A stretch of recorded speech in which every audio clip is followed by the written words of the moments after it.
자, 오늘부터는 말씀드린 대로 어떻게 더 잘할 것인가 라는 주제를 가지고 신앙생활의 기본적인 것들에 대해서 이야기를 나눠보도록 하겠습니다. 여러 가지 주제들을 나눌 것이고요. 아마 오늘부터 시작을 해서 길게는 9월 달까지도 이 말씀을 나눌 수 있을 것 같은데, 오늘은 그 첫 번째 시간으로 예배에 대한 이야기를 좀 나눠보도록 하겠습니다. 저는 어렸을 때부터 교회를 다녀서 이 교회 생활이 참 익숙했습니다. 제가 정확하게 기억하는지 모르겠지만 유치원 다닐 때 그 이전의 기억은 잘 없고요. 초등학교 때 이제 성경 공부한 기억이 있어서 초등학교 아주 저학년 때부터 교회를 다닌 기억이 있습니다. 그리고 그때부터 단 한 번도 주일 예배를 빠져본 적이 없습니다. 사실 딱 한 번 있기는 한데요. 고등학교 때 기숙사 생활을 할 때였는데 친구들과 놀고 싶은 마음에 부모님께 사정을 해서 딱 한 번 주일 예배를 빠지고 놀러 간 적이 있습니다. 그때 빼고는 주일 예배는 항상 지켰습니다. 다른 교회 간 것도 아니고 혹시 다른 지역, 그러니까 할머니, 외할머니 이 댁에 방문을 하더라도 그곳에 있는 교회에 가서 예배를 드리고 이제 돌아왔습니다. 그러니까 거의 모든 순간 매 주일마다 예배를 드리고, 주일뿐만 아니라 수요일이나 새벽 예배도 지킬 때가 있었죠. 제가 얼마나 열심히 예배를 드렸냐면 중학교 때부터 중등부 예배만 드렸던 것이 아니라 그때 동기들, 친구들과 함께 으쌰으쌰해서 어른들이 드리는 장년 예배도 함께 드리자고 결심했던 기억이 납니다. 아무도 시킨 사람이 없었어요. 근데 친구들끼리 결단을 하고 우리가 중등부 예배를 마치면 이제 11시 장년 예배 가서 예배를 같이 한번 드려보자, 이렇게 이야기를 했습니다. 그리고 이게 전통이 되어서 제 후배들은 모두 아주 자연스럽게 중고등부 예배가 끝나면 이렇게 장년 예배를 드리는 어떤 전통이 생겼습니다. 그러니까 주일 아침 9시에 중고등부 예배를 드리고 11시에 장년 예배를 드리고 그리고 이제 교회에서 점심 먹고 놀다가 저녁 7시에 또 저녁 예배를 드렸으니까 주일이면 하루 종일 교회에서 예배 드리고 먹고 놀고 그랬던 것이죠. 그렇게 예배를 다 드리고 나면 이제 더 놀다가 집에 들어가든지 바로 집에 들어가든지 이렇게 하는 것이 주일의 일과였습니다. 그러니까 예배를 드리는 것에 있어서 부족함이 있었다라고 말할 수는 없죠. 넘쳤으면 넘쳤지 부족하지는 않았습니다. 그런데 이게 참 부끄러운 이야기인데, 그렇게 많은 예배를 드리면서도 저는 이 모든 예배를 습관적으로 드렸습니다. 좀 더 솔직히 말씀을 드리면 하나님께 예배를 드린다는 생각을 단 한 번도 해본 적이 없었습니다. 친구들과 노는 것이 좋고 그냥 부모님 손에 이끌려 교회를 나가기 시작했으니까 예배 드리는 것이 너무나도 자연스러웠고, 그렇게 예배를 드려오는 삶을 살았으니 예배를 당연히 드려야겠거니라고 생각을 했지, 친구들과 노는 것으로 생각을 했지 하나님께 드리는 예배로 생각해 본 적은 없었습니다. 예배가 무엇인지 누가 가르쳐 준 적도 없었고 어떻게 드려야 하는지 이끌어 준 적도 없었습니다. 왜냐하면 겉으로 볼 땐 정말 예배를 잘 드렸거든요. 아침부터 저녁까지 계속해서 예배를 드리지 않았습니까? 그런데 아무도 예배에 대해서 가르쳐 준 적도 없고 예배가 무엇인지 알지도 못하는 상태에서 그냥 예배를 드리다 보니 어떻게 되었겠습니까? 예배가 아니게 된 것이죠. 그래서 예배 시간이 되면 저는 그렇게 지겨웠습니다. 하나님께 드리는 찬양이 그렇게 지겨웠습니다. 찬송가는 왜 4절까지 있는가? 이게 제가 중고등부 때 가졌던 가장 큰 고민이었습니다. 1절만 해도 지루하고 재미없고, 솔직히 중학생 아이가, 고등학생 아이가 찬송가는 좀 지루하잖아요. 근데 그걸 4절까지 부르니까 2절까지는 어떻게든 부르겠는데 3절이 되니까 이걸 왜 불러야 하는 생각이 드는 거죠. 그러다 갑자기 목사님께서 흥이 나시면 이제 반복하시고 후렴 반복하고 하는데 납득이 안 되는 것입니다. 빨리 끝내고 싶은데. 기도는 또 어떻겠습니까? 장로님이 기도를 하시면 그게 제 귀에 들어왔겠습니까? 찬송가보다 더 긴 저 기도를 왜 드려야 하는가? 과연 저 장로님은 기도 끝날 때 자기가 처음 했던 그 첫 번째 기도를 기억이나 할까? 어떻게 기도를 5분 넘게 할 수 있는가? 이런 생각을 하게 되는 것이죠. 근데 더 납득이 안 되었던 것은 그렇게 지루하고 재미없는 기도를 듣고 우는 사람이 있다는 거예요. 옆에 집사님이나 권사님들은 또 어떤 성도님들은 그 기도를 듣고 계속 눈물을 뿌리면서 흐느끼는데 저는 그런 감격이 없는 것이죠. 왜 울고 있지?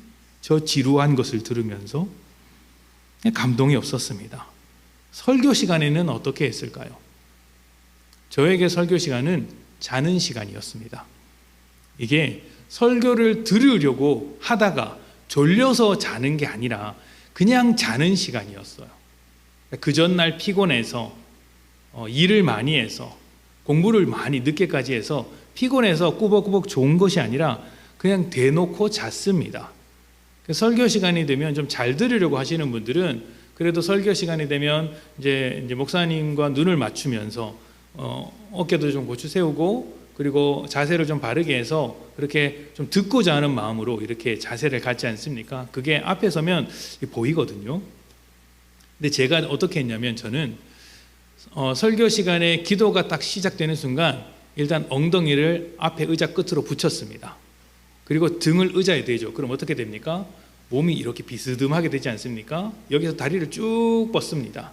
그러면 눕는 듯이 앉을 수가 있어요. 그리고 제가 아주 놀라운 은사가 하나 있는데 잘 때 고개를 움직이지 않습니다. 뭘 받치지 않아도 가만히 이렇게 자는 거예요. 그래서 뒤에서 보면 제가 정말 가만히 앉아 있는 것처럼 보입니다. 그렇게 30분을 있는 거예요.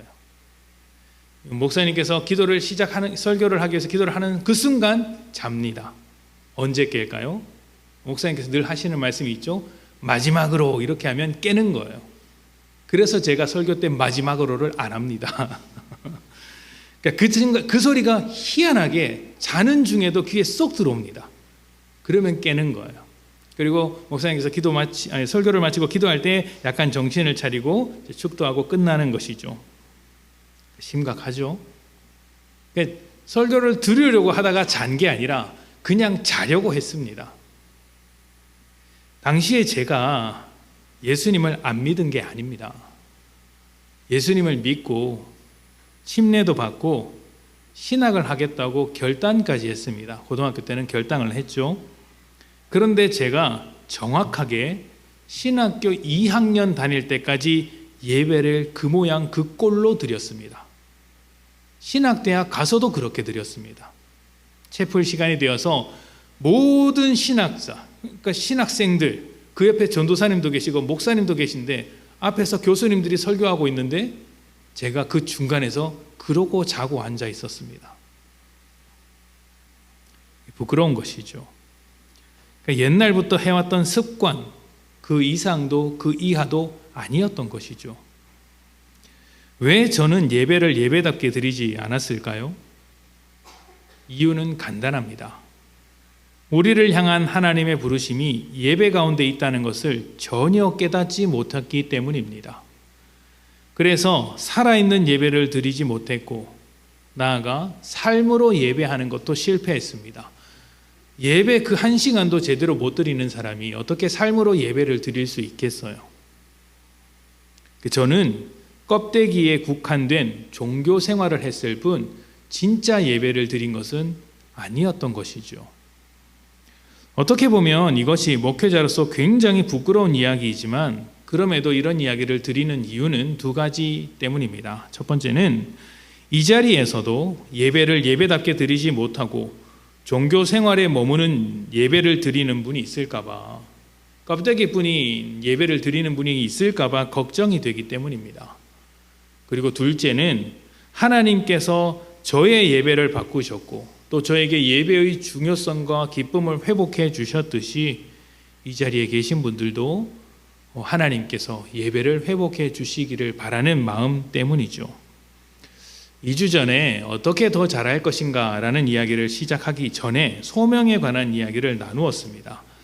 우리의 인생, 우리의 직장, 우리가 하는 모든 일, 가정생활, 우리의 믿음이 의미가 있으려면 얼마나 행복한가를 따져야 되는 것이 아니라 얼마나 나에게 만족감을 줘야 되는가 이것을 따져야 되는 것이 아니라 소명이 있어야 한다.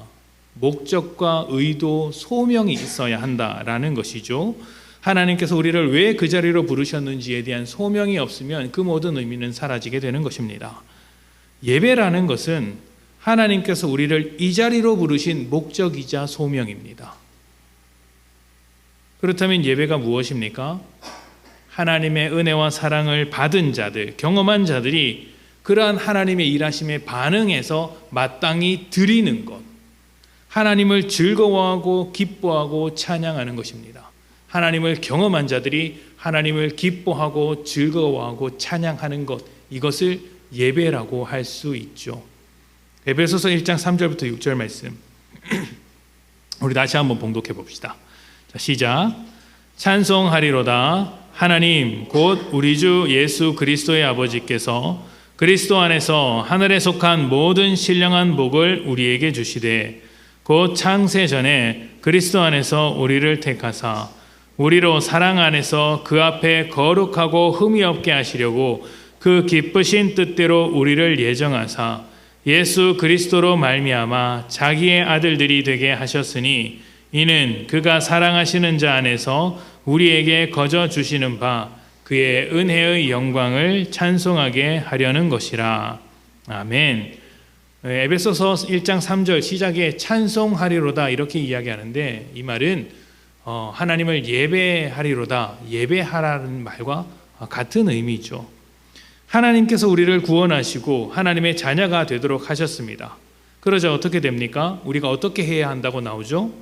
사랑하는 자 안에서 우리에게 주신 그 은혜의 영광을 찬송하게 하려 한다. 은혜의 영광을 찬송해야 한다. 이렇게 이야기를 합니다.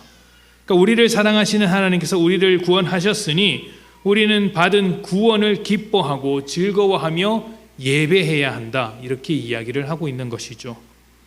하나님께서 이 세상을 창조하셨을 때 사람의 역할이란 창조된 세계 안에서 하나님을 즐거워하고 기뻐하면서 찬양하는 것이었습니다.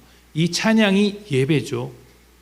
또 죄로 인해 창조의 기쁨을 모두 잃어버린 우리를 하나님께서 구원하셨을 때 우리에게 요구되었던 것도 우리를 구원하신 하나님을 즐거워하고 기뻐하며 찬양하는 것입니다. 이건 역시 예배죠. 다시 말하면 창조에서부터 지금까지 하나님과의 관계 속에서 변하지 않는 우리의 목적이 예배라는 것입니다. 마태복음 22장 37절부터 38절입니다.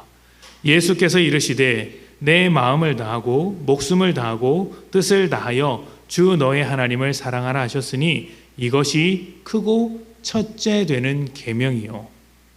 아멘. 예수님은 하나님을 사랑하는 것 그리고 사람을 사랑하는 것이 성경의 핵심이자 가장 중요한 말씀이라고 가르치셨습니다. 사람을 사랑하는 것은 섬김이죠. 그러면 하나님을 사랑하는 것은 무엇이겠습니까? 그건 역시 섬김입니다. 섬김을 다른 말로 예배라고 하죠.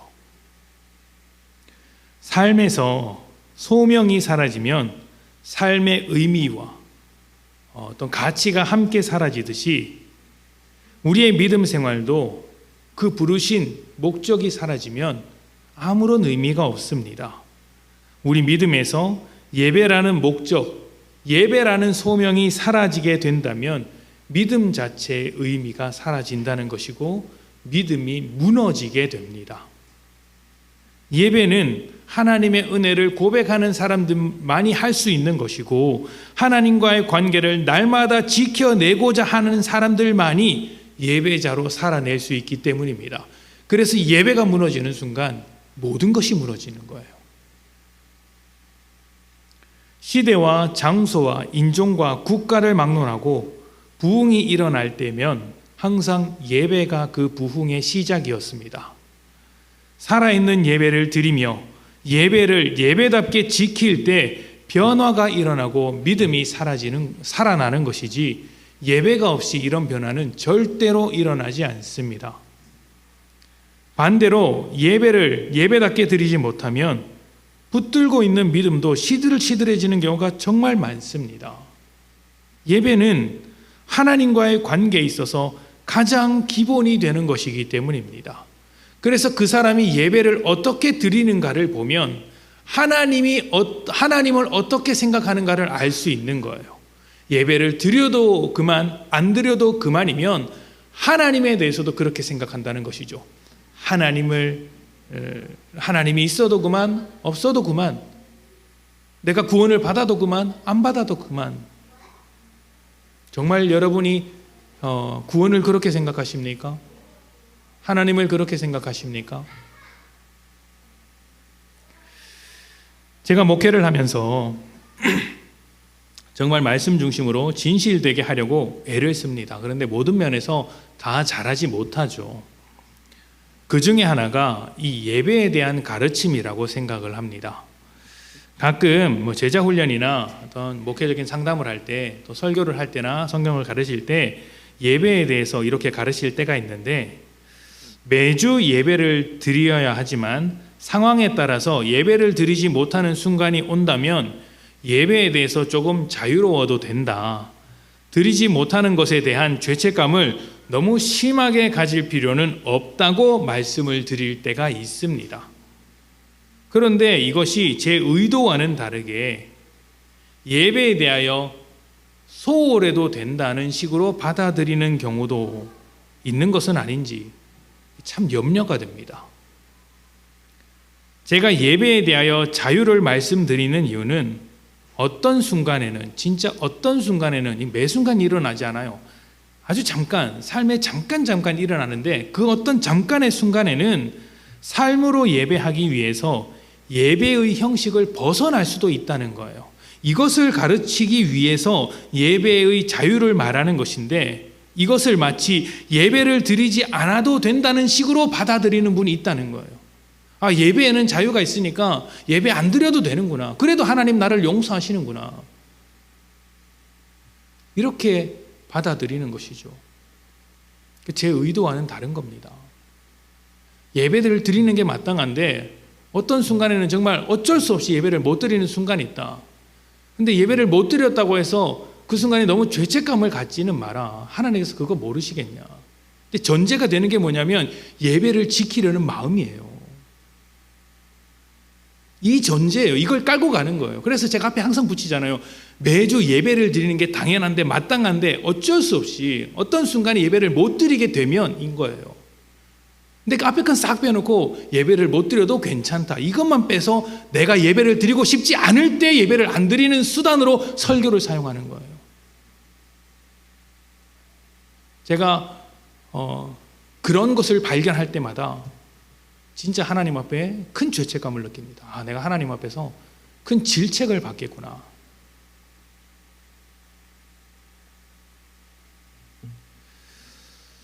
예배에는 자유가 있습니다. 자유가 있죠. 우리 모든 신앙생활에는 자유가 있어요. 늘 말씀드리잖아요. 여러분 오늘부터 교회 안 나와도 구원 받습니다. 우리 교회 성도님들이 다 떠나고 이 교회가 문을 닫아도 여러분 하나님의 자녀예요. 그게 하나님의 놀라운 은혜죠. 우리가 실패한 그 자리에서 새로운 은혜를 부어주셔서 다시 시작하게 하시는 분이 하나님이세요. 놀라운 거죠. 자유가 있다니까요. 근데 그 자유를 어떻게 사용할 것인가는 다른 문제라고요. 우리에게 주어진 자유를 내 마음대로 하는 자유라고 생각해서는 안 됩니다. 우리는 죄로부터 자유하게 된 것이지 하나님으로부터 자유하게 된 것은 아니지 않습니까? 고린도전서 10장 31절 말씀을 봅시다.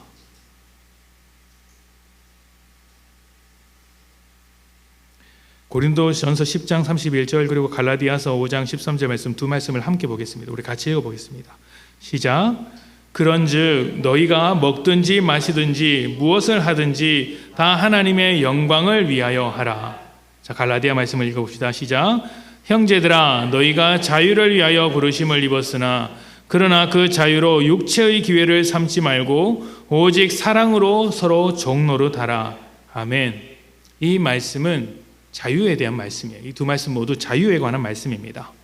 고린도전서 말씀은 우상의 음식을 먹는 문제에 대해서 다루고 있는데 바울은 이렇게 이야기를 해요. 음식은 음식일 뿐이다. 먹어도 되는 자유가 있다. 우상의 제물에 대해서 먹어도 된다. 그 당시에는 우상의 제물을 먹으면 우상을 섬기는 것이라고 생각했는데 바울은 거기에 대해서 자유를 선포해 버리는 거예요. 우상이라는 없는 것 아니냐. 하나님의 자녀된 자가 거기에 얽매일 필요는 없다. 음식은 음식으로 먹는 것이다. 하나님께서 만드신 것은 모두 선한 것이니 얼마든지 먹어도 된다. 그 먹는 자유가 있는데 무엇을 위해서 하라고 하나요? 너희의 배고픔을 위해서 그 자유를 사용하라고 이야기하나요? 아닙니다. 하나님의 영광을 위하여. 왜죠? 내가 우상의 음식을 먹는 것이 어떤 사람들에게는 하나님의 영광을 가리는 행동이 되기 때문이에요. 어떤 사람들은 그 음식을 먹는 것을 보고 실족하기 때문이에요. 그래서 나는 먹을 수가 있는데, 먹어도 되는데 그 자유를 포기하는 거죠.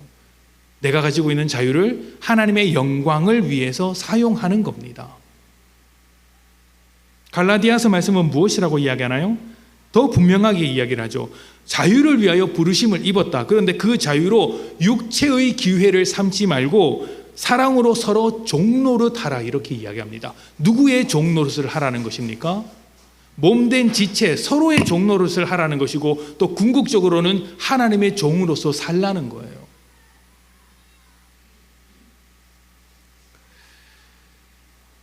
하나님의 영광이 우리 자유의 기준입니다. 성경은 지금 판단을 요구하고 있는 거예요. 판단하라, 생각하라. 무엇이든지 할 수 있는 우리이지만 우리는 무엇이든지 하지 않는 사람들이다. 또 아무것도 할 수 없는 환경이지만 우리는 그 어떤 것도 할 수가 있다. 그것을 판단하는 기준이 내가 아니라 하나님이시고 하나님의 영광에 맞다면 그것을 하고 하나님의 영광에 맞지 않다면 하지 않는 것입니다. 하나님의 어떠하심이 나를 통해 나타나는 것으로서 내 모든 자유를 사용해야 한다. 이렇게 가르쳐주고 있는 거예요. 내가 하고 싶은 대로 내 자유를 사용하는 것이 아니라 하나님의 영광을 위하여 내 자유를 사용해야 한다. 예배에 대하여 자유가 있죠. 자유가 있습니다. 그래서 자유가 있으니까 예배를 드려야 합니까? 안 드려야 합니까? 드려도 됩니까? 안 드려도 됩니까? 예배에 대한 자유가 있으니까 예배를 드려야죠. 세상은 예배에 대한 자유가 없어요. 왜 그런지 아십니까? 예배를 못 드리기 때문이에요. 예배는 하나님과의 관계가 있을 때 드릴 수 있는 건데 세상은 예배를 못 드려요. 하나님과의 관계가 없잖아요. 예배 흉내는 낼 수 있겠죠. 앉아 있을 수 있겠죠. 예배는 못 드린다니까요.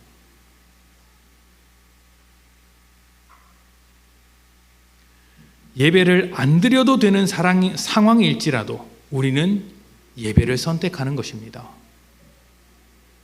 이것이 교회의 모임으로는 공예배, 이렇게 주일 예배나 수요 예배나 새벽 예배나 금요 기도회나 이런 공예배를 드리는 것이고 개개인의 성품과 생활적인 면에서는 하나님의 뜻을 따라가면서 삶으로 예배하는 것입니다. 모두 하나님께 기준을 두고 판단하라고 하는 거예요. 자유마저도.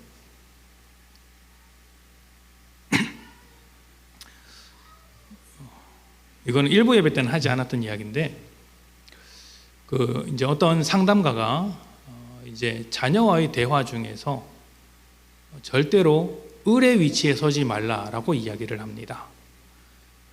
이제 무슨 말이냐면, 아이가 이제 밥을 먹으면 이를 닦아야 되잖아요.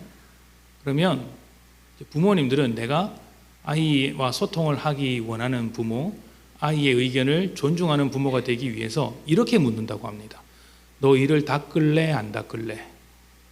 이게 아이에게 선택권을 준다라는 것이죠. 근데 여러분 이게 뭐냐면 부모는 이미 아이에게 이를 닦아야 한다라는 마음을 가지고 있잖아요. 그런데 아이에게 선택권을 주면 아이가 갑이 되는 거예요. 당연히 안 닦죠. 그러니까 나 안 닦아 그러면 그때부터는 엄마가 어떻게 됩니까? 아빠가 어떻게 됩니까? 을이 되는 거예요. 이는 당연히 닦아야 되는 건데 이걸 선택권을 주니까 당연한 것이 아니게 되고, 당연히 아이는 안 하죠. 그때부터 아이한테 매달리는 부모가 되는 것입니다. 놀랍게도 아이들이 이걸 기가 막히게 알아요. 기가 막히게 알아요. 그래서 부모를 가지고 놀죠.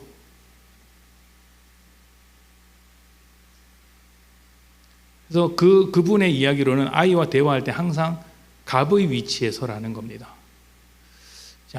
아이한테 갑을 관계 이렇게 갑이 되라, 갑질하라 이런 이야기인가 싶겠지만, 제가 그 이야기를 듣고 내린 결론이 뭐냐면, 선택권을 줘야 할 문제와 주지 말아야 할 문제에 대해서 구분해야 한다는 거예요. 이게 어려서부터 해야 된다는 거예요. 우리가 지켜야 될 것이 있고 그러니까 선택해도 되는 문제가 있잖아요. 근데 지켜야 하는 문제까지 선택권을 줘버리면 그 아이는 절대로 그것을 지키지 않습니다. 안 지키는 게 재밌어요. 여러분, 죄는 재밌습니다. 죄는 기가 막히게 재밌어요. 재미있기 때문에 죄를 저지르는 거예요.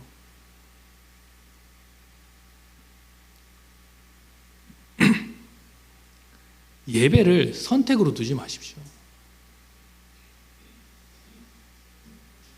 하나님을 선택으로 두지 마십시오. 하나님은 기준입니다. 예배가 기준이 되어야 해요.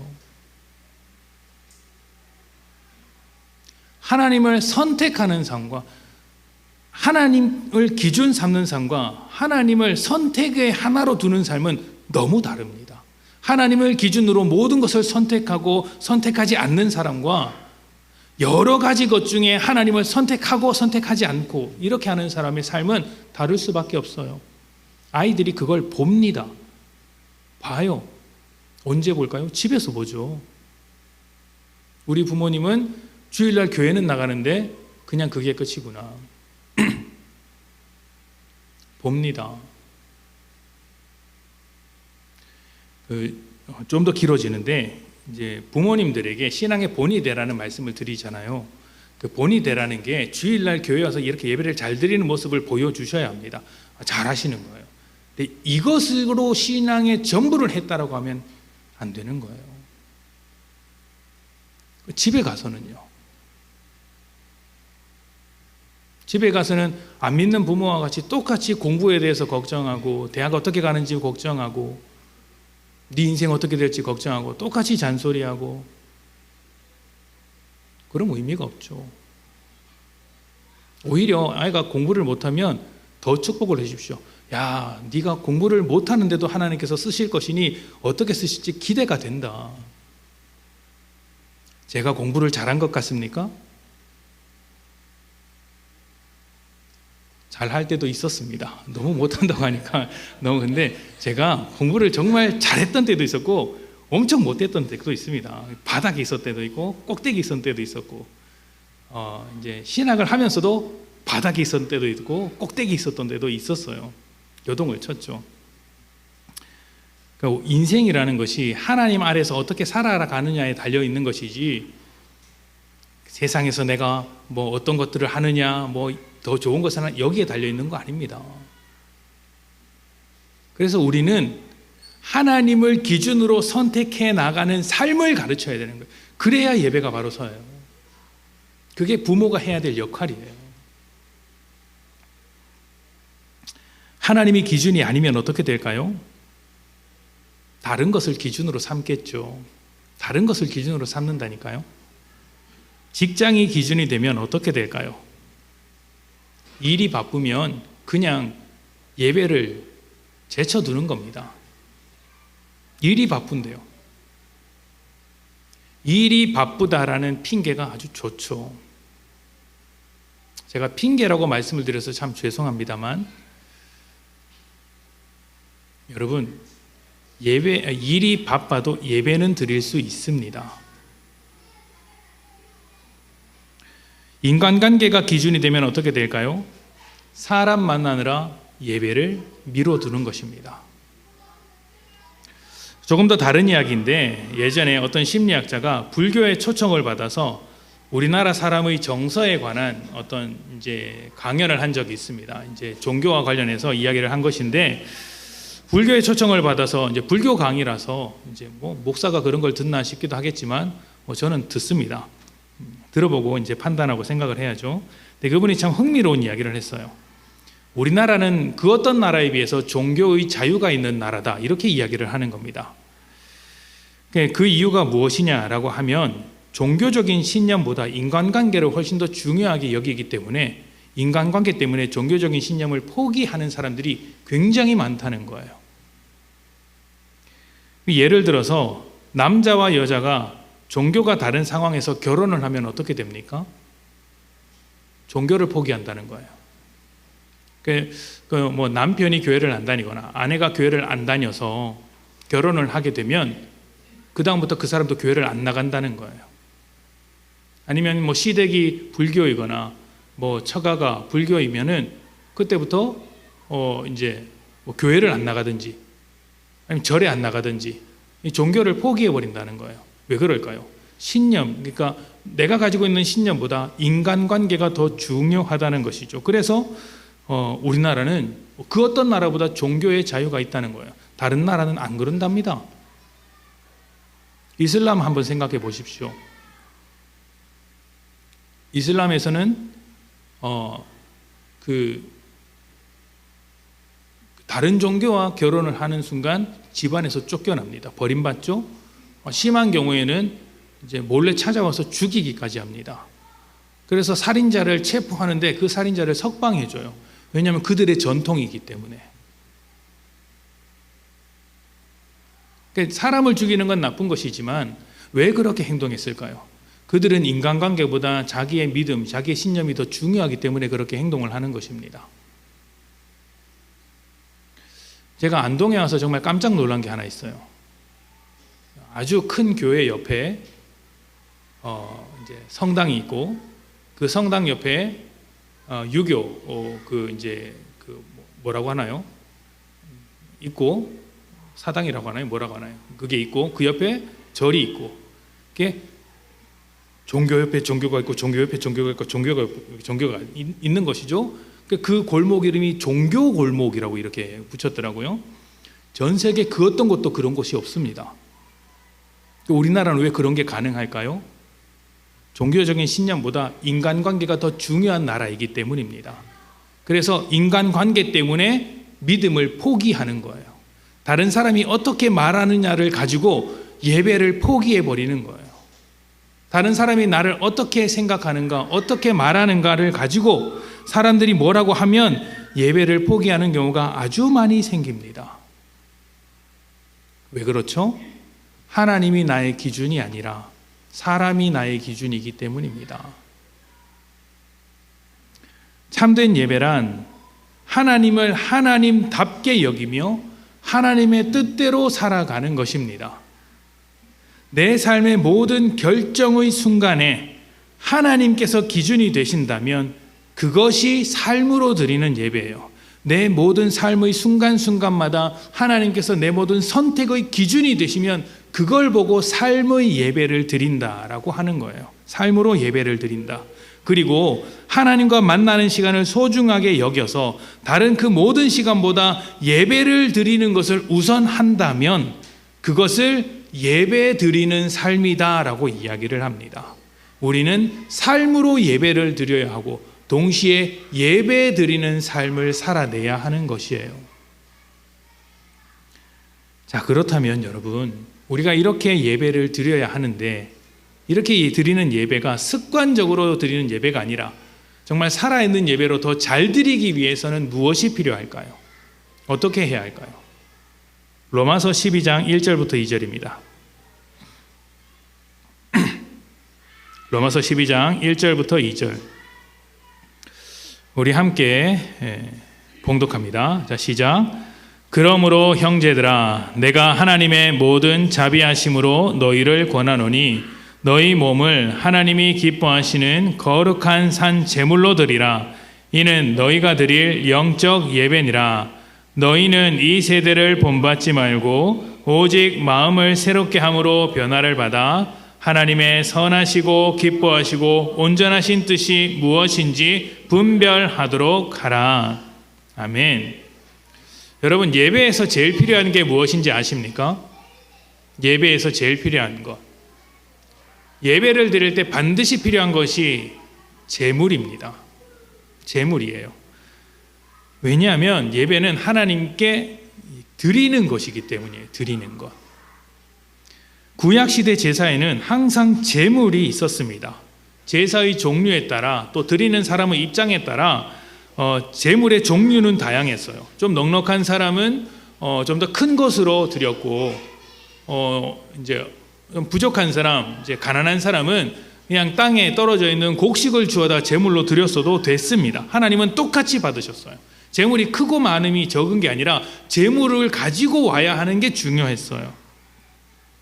왜냐하면 제물을 드리는 것을 통해서 제사를 드리는 사람이 하나님의 것이며 또 하나님의 뜻대로 살아가겠다는 것을 그 제물을 통해 나타내었기 때문입니다.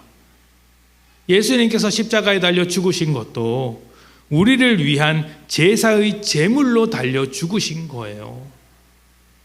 하나님께 예수님 자신을 드려서 우리의 죄를 용서하셨고 우리가 하나님의 자녀가 될 수 있는 길을 열어주신 것 아닙니까? 제물을 드렸기 때문이죠. 그렇게 우리가 예배를 더 잘하기 위해서 반드시 필요한 것이 무엇이냐면 제물이에요. 그런데 이 제물이 여러분 헌금을 말하는 게 아니에요. 헌금을 말하는 게 아니에요. 이 헌금에 대해서는 제가 한 2주쯤 뒤에 아주 구체적으로 자세하게 여러분이 헌금을 어떻게 해야 되는지 하나부터 열까지 하나하나 집어서 설명을 드릴게요. 아이고 이거 빼도 박도 못하겠네 이런 생각하지 마시고 이런 말씀의 기준을 삼아서 여러분이 자유롭게 헌금을 하시면 됩니다. 자유롭게라는 의미를 아시고 하셔야 됩니다. 자, 나중에 말씀을 드리고요. 우리가 하나님께 드려야 할 제물은 돈을 말하는 게 아니라 우리 자신을 말하는 거예요. 우리 자신. 우리가 읽은 로마서 12장 1절에는 우리 몸을 살아있는 제물로 드리는 것이 영적 예배라고 이야기를 했습니다. 그러니까 우리의 그 산 몸, 우리의 몸을 산 제물로 드리는 것이 영적 예배라고 했죠. 우리가 제물이 되어서 하나님을 예배하는 것입니다. 산 제물이에요. 그런데 제물을 드릴 때는 그 제물을 반드시 죽여야 합니다. 제물을 죽여야 돼요. 근데 로마서 12장에는 산 제물을 드려야 한다고 하지 않습니까? 그러면 우리 몸을 살아있는 제물로 드린다고 한다면 죽여야 할 것이 또 다른 무엇인가 있다는 뜻이겠죠. 몸이 아니라 다른 것을 죽여야 한다는 뜻이겠죠. 죽여야 할 제물인데 몸을 살아있는 제물로 드린다면 몸이 아닌 다른 어떤 것을 죽여야 합니다. 무엇을 죽여야 할까요? 그것이 2절에 나와요. 로마서 12장 2절. 우리가 죽여야 할 것에 대해서 이렇게 말합니다. 이 세대를 본받지 말고, 이 세대를 본받지 말고. 여기서 말하는 세대는 한때의 유행처럼 지나가는 어떤 시대를 말하는 것이 아닙니다. 하나님을 반대하는 세상의 흐름, 이데올로기, 시대 정신, 사상, 문화, 이 모든 것을 포함한 이런 것들을 포함하는 모든 것을 말하고 있는 거예요. 그리고 그 모든 것의 중심에는 죄가 있고 내가 하나님이 되어서 나를 기준 삼는 삶이 있습니다. 내가 하나님이 되어서 판단하는 것이죠. 하나님께서 내 삶의 기준이 되어서 하나님으로 판단하는 것이 아니라 내가 판단하는 거예요. 이 순간에는 내가 예배를 하겠다. 이 순간에는 내가 일을 하겠다. 이 순간에는 내가 사람을 만나겠다. 이 순간에는 내가 예배를 드리지 않겠다. 내가 판단하는 것이죠. 그것을 죽이는 게 우리의 예배인 거예요. 여러분은 하나님께 어떻게 예배를 드리겠습니까?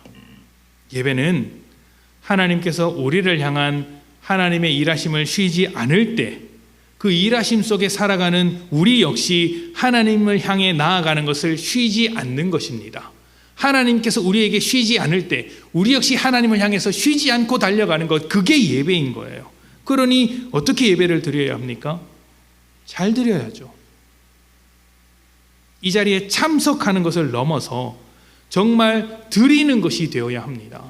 드리는 예배가 되어야 해요. 이 세대를 본받지 않고 하나님을 중심으로 선택하는 삶을 살아가는 것이죠. 우리를 사랑하사 자기의 모든 것을 내어주신 하나님께 우리의 모든 것을 내어드려서 하나님의 것이 되도록 하는 것, 이것이 예배입니다. 그래서 여러분, 주일 예배를 드릴 때, 가장 기본이 되는 주일 예배를 드릴 때 시간을 지켜 예배를 드리십시오. 사정이 있고 늦을 수 있습니다. 늦을 수 있어요. 그걸 뭐라고 하는 게 아닙니다. 예배를 어떻게 드리는 여러분의 마음, 예배를 어떻게 드려야 하는가에 대한 마음을 말하고 있는 거예요.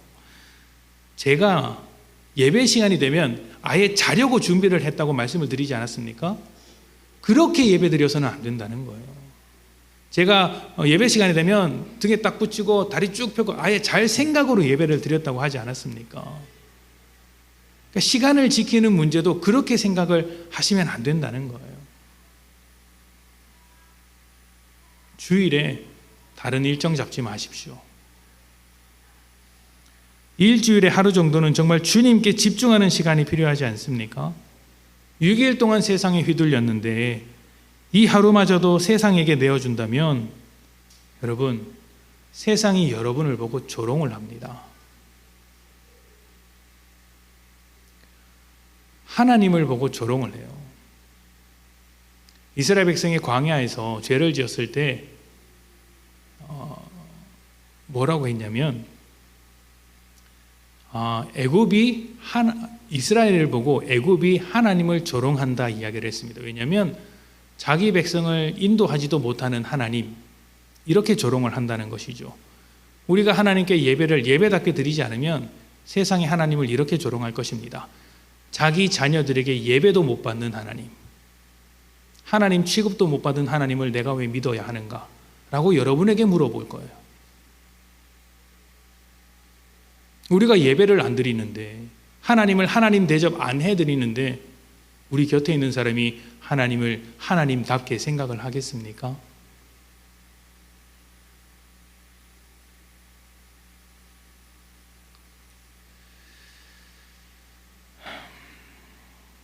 온라인으로 예배를 드리는 것보다 현장에서 예배하십시오. 하나님은 어디에나 계시는 분이고 또 상황과 환경에 따라서 온라인으로 예배할 수 있습니다. 예배할 수 있어요. 그러나 우리는 예수님의 몸입니다. 몸된 공동체로 예배해야 합니다. 우리가 읽은 에베소서 1장 말씀을 보시면 계속해서 우리를 구원했다. 우리가 찬양한다. 우리가 하나님의 자녀가 되었다. 이렇게 말하고 있지 않습니까? 교회는 모이는 공동체이지 모이기를 패하는 공동체가 되어서는 안 됩니다. 모여야 서로 돕는 게 생기고 은혜를 나누는 게 생기고 그런 것이죠. 또 모여야 서로 부딪혀가며 둥글둥글해지고 성장을 하는 것입니다. 나의 연약함도 보이고 또 상대방의 연약함을 품어줄 수도 있는 것이죠.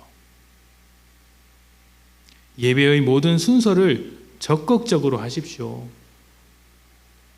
모르는 찬양도 그냥 가사를 읽어가면서 하나님께 드리는 마음으로 하십시오. 대표 기도도 하나님께서 받으시는 기도, 하나님께 드리는 기도를 하십시오. 설교도 마찬가지입니다. 하나님께서 이 설교를 듣는 여러분의 삶을 받으십니다.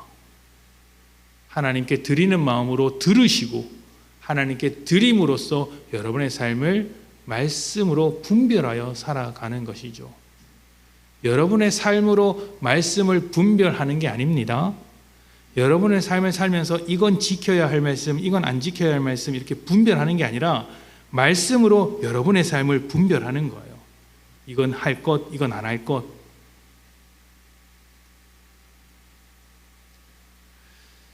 그리고 예배의 마지막에 기도와 결단의 시간에서도 정말 내가 이 말씀에 하나님께 삶을 내어드리며 살겠다라는 예배자로서 결단을 하셔야 하는 겁니다. 여러분, 제가 신학교 2학년 때까지, 정말 부끄럽지만 신학 공부를 하면서도 2학년 때까지 저의 예배 생활이 엉망이었다고 말씀을 드렸죠. 그때 제가 소명을 제대로 이루어가는 사람이었겠습니까? 예배도 제대로 못 드렸는데, 사역자로 제대로 훈련받고 있었겠습니까? 예배도 제대로 못 드렸는데 전혀 아니죠. 다른 동기들은 신학생 1학년 때부터 교회 가서 이제 사역자로, 전도사로서 사역을 했습니다. 근데 저는 그러질 못했어요. 안 한 것도 있고 뭐 여러 가지 상황이 있었겠죠. 그런데 지금 생각해 보면 사역을 일찍 시작하지 않은 것이 정말 다행이라는 생각이 듭니다. 정말 다행이다. 예배도 제대로 못 드리는 제가 사역자로 살아왔다면 도대체 무슨 짓을 저질렀겠습니까? 말씀이나 제대로 전하고 성도들을 제대로 섬기며 이 예배의 의미를 알고 전할 수나 있었겠습니까? 했더라도 거짓말을 했겠죠. 저는 예배를 안 드리면서 이렇게 예배에 대한 설교를 했겠죠.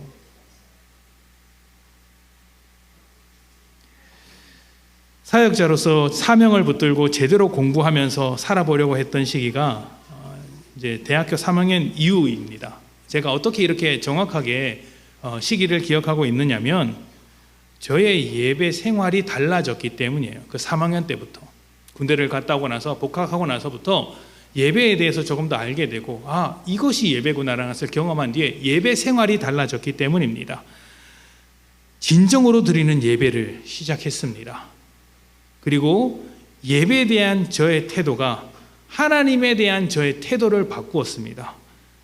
그리고 비로소 믿는 자다운 모습으로서, 사역자다운 모습으로서 조금씩 자라기 시작했어요.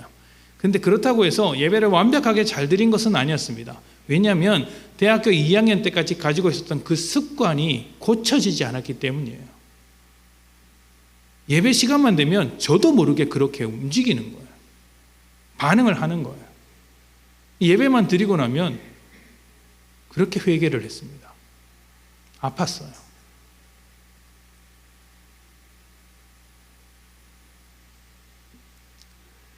여러분의 삶에 정말 예배가 회복되기를 바랍니다. 예배는 예배답게 드려야 합니다. 하나님은 우리의 예배를 받으시는 분이며 이 예배의 주인이십니다. 우리가 주인이 아니라, 우리가 해도 된다 안 해도 된다 결정하는 주인이 아니라 하나님께서 주인이십니다. 우리는 예배를 드려야 하는 사람들이며 이 믿음의 목적, 부르신 소명이 예배 가운데 있습니다. 하나님을 예배하지 않는 삶이 어떻게 하나님께 영광을 올려드리는 삶이겠습니까? 여러분을 통하여 이 세상에 하나님의 선하심과 그 영광이 드러내도록 하시기 위하여 하나님은 오늘 우리의 삶에 예배를 요구하고 계신 것입니다. 이것을 위해 우리가 이 자리에 모였습니다. 우리 삶의 목적, 예배를 통하여서 하나님 앞에 영광을 올려드렸으면 좋겠습니다. 오늘 이 시간부터 여러분의 예배가 정말 예배답게 달라지기를 소망합니다. 예배를 회복하여서 하나님께 우선순위를 두고 새로운 삶을 살아가시는 복된 여러분들이 되시기를 축복합니다. 함께 기도합시다.